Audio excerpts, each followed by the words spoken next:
Water regulation committee ಮೀಟಿಂಗ್ನಲ್ಲಿ ಆಗಿರ್ತಕ್ಕಂಥದ್ದು ಏನೋ ನಿರ್ದೇಶನ ಇತ್ತು ಅದನ್ನೇ ಅವರು ರೀಟ್ರೇಟ್ ಮಾಡಿ ಹೇಳಿದ್ದಾರೆ.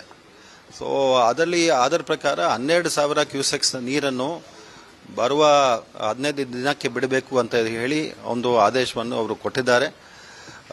That itself is reiterated now by the Cauvery water management authority.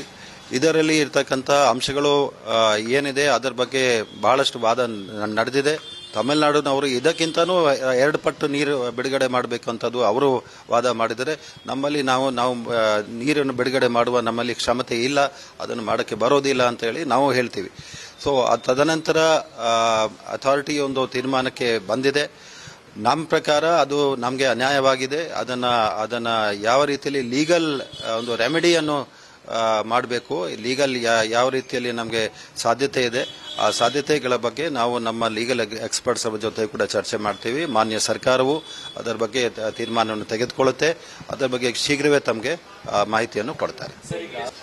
ಈಗ ಈ ಸಿಚುವೇಶನ್ ಏನಾಗಿದೆ, ಇದು ಬಹಳ ಡೈನಮಿಕ್ ಸಿಚುವೇಶನ್ ಇದೆ. ಹೋದ ಸಮಯದಲ್ಲಿ ಆಗಿರ್ತಕ್ಕಂಥ ಆದೇಶ ಏನಿತ್ತು, ಮೇಲ್ನೋಟಕ್ಕೆ ನಮಗೆ ಅನ್ಯಾಯ ಆಗಿದೆ ಅಂತ ನಾವು ಹೇಳಿದಾದರೂ ಕೂಡ ತದನಂತರ ಕಬಿನಿನಲ್ಲಿ ಹೆಚ್ಚಿನ ಮಳೆ ಆದವಾಗ ನಾವು ಅದನ್ನು ನಿಭಾಯಿಸಲಿಕ್ಕೆ ನಮಗೆ ಸಾಧ್ಯವಾಯಿತು. ಮುಂಬರುವ ದಿನಗಳಲ್ಲಿ ಕೂಡ ಯಾವ ರೀತಿಯಲ್ಲಿ ಅದನ್ನು ನಿಭಾಯಿಸಲಿಕ್ಕೆ ಆಗತ್ತೆ, ಈ ಕ್ಷಣದಲ್ಲಿ ನಮಗೆ ಖಂಡಿತ ಅದರ ಬಗ್ಗೆ ಕಷ್ಟ ಸಾಧ್ಯ ಅಂತ ಹೇಳಿ ನಾವು ಎನ್ಕೊಂಡಿದ್ದೀವಿ. ಸೊ ಈ ವಿಷಯ ಬಗ್ಗೆ ಬೇರೆ ಬೇರೆ ಆಯಾಮಗಳಿದೆ, ಬೇರೆ ಬೇರೆ ಡೈಮೆನ್ಷನ್ಸ್ ಟು ದ ಪ್ರಾಬ್ಲಮ್. ಅದನ್ನು ಎಲ್ಲವನ್ನು ಸಮಗ್ರವಾಗಿ ಪರಿಶೀಲನೆ ಮಾಡಿ ತದನಂತರ ಅದರ ಬಗ್ಗೆ ಏನು ಲೀಗಲ್ ರೆಮಿಡಿ ಇದೆ, ಕಾನೂನು ದೃಷ್ಟಿಯಿಂದ ನಾವು ಏನೇನೋ